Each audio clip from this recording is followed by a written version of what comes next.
27 دسمبر 2007 راولپنڈی کا لیاقت باغ۔ بے نظیر بھٹو ایک پرجوش تقریر کے بعد اپنی گاڑی میں واپس بیٹھتی ہے۔ لوگ نعرے لگا رہے ہیں، بے نظیر آئی، بے نظیر آئی۔ اچانک 3 فائر کی آوازیں، پھر ایک زوردار دھماکہ۔ چند لمحوں بعد سب کچھ ختم ہو چکا تھا۔ پاکستان کی پہلی خاتون وزیر اعظم، عوام کی امید، جمہوریت کی پہچان بے نظیر بھٹو شہید ہو چکی تھی۔ لیکن سوال یہ ہے کہ کیا یہ قتل صرف دہشت گردوں کا کام تھا یا اس کے پیچھے کوئی بڑی سازش تھی؟ کیا ریاست کے اندر ریاست نے بے نظیر کو راستے سے ہٹایا؟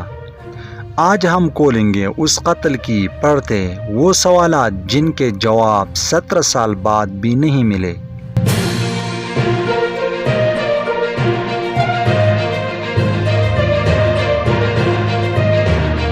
بے نظیر بھٹو پاکستان کی پہلی خاتون وزیر اعظم، ایک بااثر سیاسی خاندان میں پیدا ہوئی۔ ذوالفقار علی بھٹو کی بیٹی، آکسفورڈ یونیورسٹی سے تعلیم یافتہ، انتہائی ذہین، باہمت اور عوامی لیڈر، 1988 میں پہلی بار وزیر اعظم منتخب ہوئی، لیکن ہمیشہ سازشوں اور ادارہ جاتی مخالفت کا سامنا کیا۔ انہوں نے 2 بار وزارت عظمیٰ سنبھالی اور 2 بار معزول کی گئی۔ 2000 کی دہائی میں وہ جلاوطن ہو گئی، لیکن ان کا خواب پاکستان کی سیاست میں دوبارہ قدم رکھنا تھا۔ 2007 میں جنرل پرویز مشرف سے ایک سیاسی معاہدے کے تحت بے نظیر پاکستان واپس آتی ہے۔ 18 اکتوبر 2007 کو کراچی میں ان کا تاریخی استقبال ہوتا ہے، لیکن اسی رات ان پر قاتلانہ حملہ ہوتا ہے۔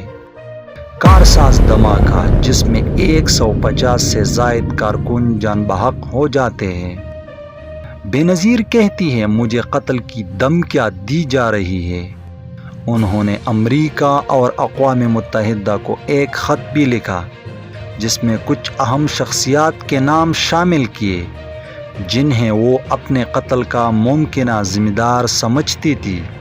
27 دسمبر 2007 بے نظیر راولپنڈی کے لیاقت باغ میں جلسہ کر رہی ہے۔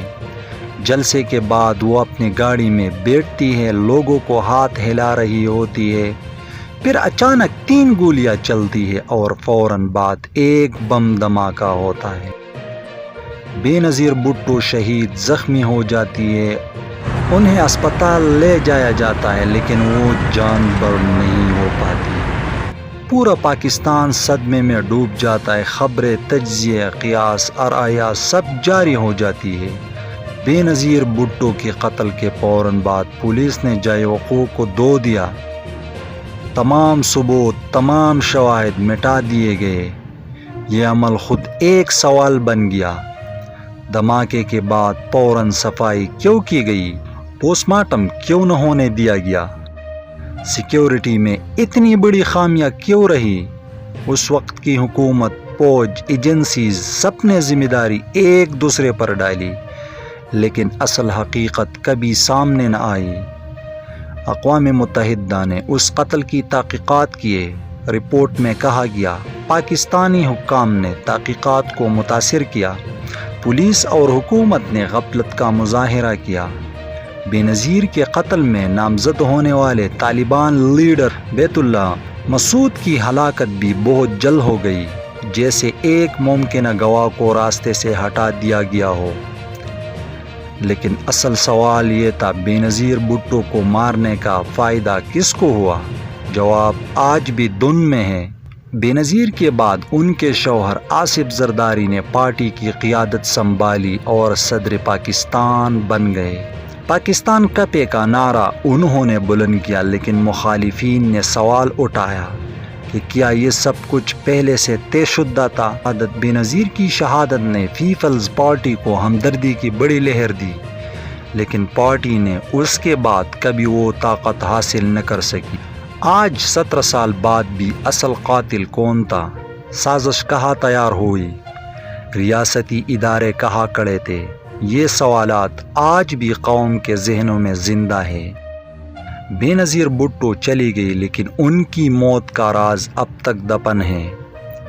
کیا کبھی سچ سامنے آئے گا یا تاریخ بے نظیر کو ایک اور قربانی سمجھ کر بلا دے گی؟